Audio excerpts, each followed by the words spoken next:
Now, usually he has a little bit of an advantage, and that can secure him getting that next base, or at least he's on even ground, and he's safe to get that next base, because when you're on even ground in TVT, it's harder to attack than it is to defend. Excuse me. So it's good to sorry. Excuse me. I just had lunch. A little bit of it was just kind of causing me to Anyway, you know, right? And wow, actually FireBatHero expanding a little bit, just a tiny bit earlier than Flash again.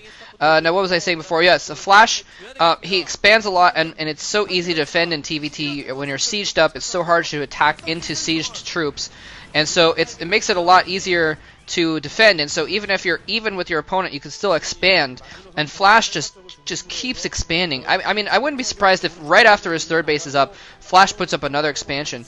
Backo was just pseudo interviewing me the other day about I did kind of an article about the Pro League the other day, and he was asking me about Flash, and I was saying basically that. What I was thinking is that in order for someone to actually beat Flash in a TVT, they're going to have to learn Flash's style and do this expansionistic style, expanding constantly to like keep up with Flash, basically. Either that or do something clever. There's the cat again. Dang it! Every time I point out the cat, it comes in that Paul swipes the cat away, swipes away the cat icon.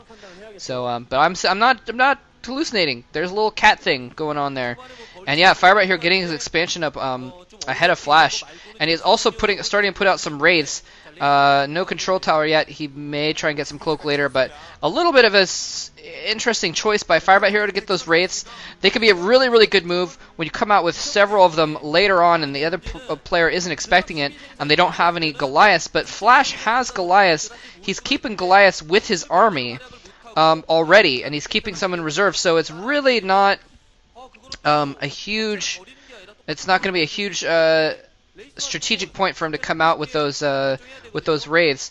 Neither player has any upgrades yet, by the way. And what is Flash doing at the right side? It's probably just some mines or something like that. And FireBatHero is beating Flash at his own game, expanding to the 5 o'clock position now, before Flash has gotten his fourth base going. So FireBatHero is actually doing exactly what I said. He's doing this just super expansionistic game that Flash is used to doing, and he may be giving Flash a run for his money here. We could be seeing, I mean, the game is early yet, but you know, I wouldn't. FireBatHero is playing really, really well this game, and has gotten really lucky in some of these engagements. Except for, is he gonna lose a wraith? No, he's managed to save the wraiths.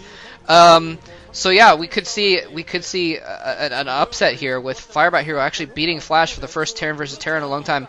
But you never count out Flash. Never count out Flash until he types in GG. You know, even against the best players, well, maybe not against the best players, but against most players, you know, he's just very, very good, and he can come back from being very far behind. I remember seeing a TVT with him against Huashin, I believe, in the last Star League season. I don't remember what, I think it was like MSL or something like that. When it was a TVT, and Huashin had a huge advantage. He had a supply, it must have been the OSL, because I remember seeing the supply counts, and Huashin had a supply count difference of like 30 or 40 or something like that over a Flash, and had so many more forces. And then Huashin just made a couple bad moves where he made a couple bad drops, and Flash was able to come out ahead in those battles because he was sieged up, and Huashin dropped into the wrong position, and FireBatHero trying to make an attack. Failure. Trying to make an attack up this location, up this lane, by running the vultures in and running the tanks in to follow up, siege them up within range of the other tanks, but he did not account for the minefield, and had to fall back there and lost a little bit of his forces without any gain there. So a little bit of a misstep. I don't think he's quite out of it yet, obviously, because he had gained some advantages before. Flash now getting his fourth base as well, and Flash has kind of cut off the northern half of the map, so FireBatHero is going to have to struggle to get another base. He's not in a good position to get another base from Flash right now. Flash kind of has a little bit of map control, and here's FireBatHero. Oh no, FireBatHero Oh, he doesn't even save that tank.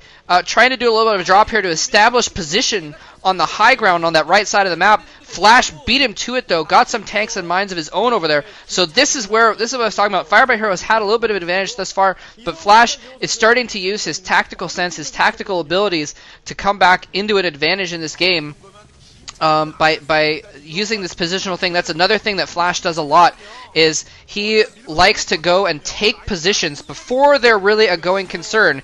He'll drop a few tanks, he'll set up some mines, he'll mostly drop tanks and Goliaths and stuff at like random positions around the map and really establish positions to make it really difficult for the other player to take those new bases in the kind of faraway positions. And he'll do it way ahead of time.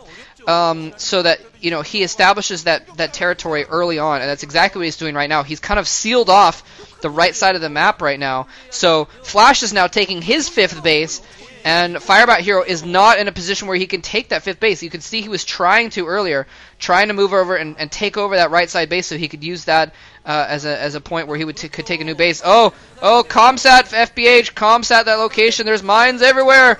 Oh no, mines everywhere. Oh, he drops a bunch of forces. There's way too many vultures, though. I think he's going to have to...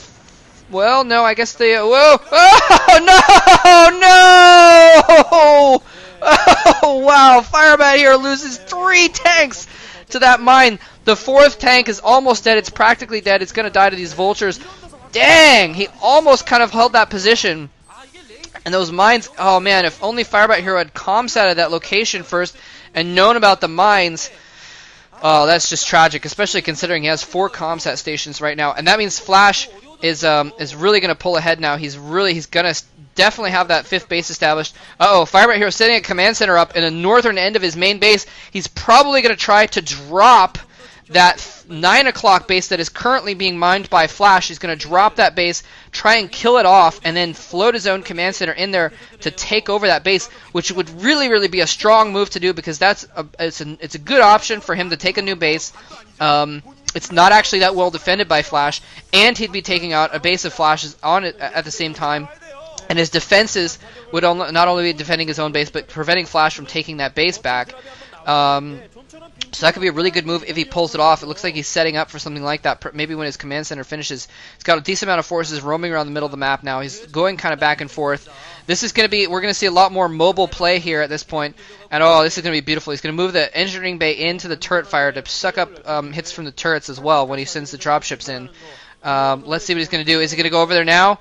We could see him. Flash has a decent amount of dropships in the middle there.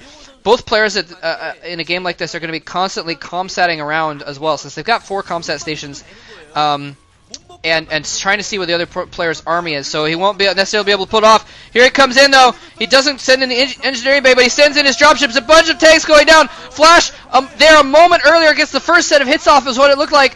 But FireBatHero has way more forces since he's coming down the ramp. Flash coming in with forces from behind as well, but FireBatHero comes out ahead with just a few more tanks. Flash having to pull SCVs to try and deal with these tanks, but they're just popping left and right, not able to get any damage done. Finally, no, doesn't even get those next round of SCVs. All the SCVs die. An absolute SCV slaughter, and FireBatHero is in a position to take out that 9 o'clock base now and take it for himself. He's already floating the command center, and Flash replacing it immediately with another base of his own over at the 3 o'clock position. And wow, that was a really huge victory for FireBatHero.